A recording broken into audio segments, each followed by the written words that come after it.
Hello అందరికీ, welcome to Aishu vlogs. ఈరోజు vlog వచ్చేసి ఏంటంటే నేను టమాటా చట్నీ చేశాను. మోస్ట్లీ మన ఛానల్లో నేను కుకింగ్ రెసిపీస్ చేయక ఒక 5-6 డేస్ అవుతుంది. ఎందుకంటే మధ్యలో మొహరం ఫెస్టివల్ వచ్చింది కాబట్టి ఇంటికి వెళ్ళాల్సి వచ్చింది. ఇప్పుడు మళ్ళీ 10 to 15 వరకు నేను ఉండను, మళ్ళీ వెళ్తాను. ఇది మా ఇంట్లో ఫెస్టివల్.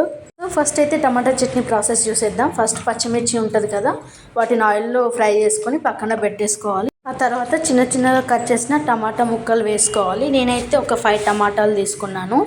ఇలా ఒక 2 minutes ఉడికిన తర్వాత అందులో తగినంత అంటే కొంచెం చింతపండు, కొంచెం పసుపు వేసి మళ్ళీ ఉడికించుకోవాలి కొంచెం మెత్తగా అయ్యేంత వరకు. ఒక 5 minutesలో ఉడికిపోతుంది మూత పెట్టేసి ఉంచితే. ఇలా అయిన తర్వాత ఇది కొంచెం చల్లారిన తర్వాత మనం మిక్సీ పట్టుకోవాలి.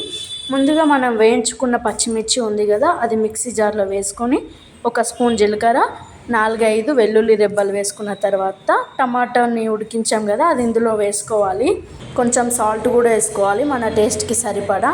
నాకైతే టైం లేదు, ఎందుకంటే నేనైతే ఒకటేసారికి రుబ్బేస్తాను కాబట్టి ఒక 10 secondsలో అయిపోతుంది. అందుకే నేను కొంచెం వేడిగా ఉన్నప్పుడే రుబ్బేసుకున్నాను, డ్యూటీ టైం అవుతుంది. ఇక్కడ సింపుల్గా పోపు పెట్టేసుకోవాలి. పోపు తెలుసు కదా ఎలా పెట్టుకోవాలో.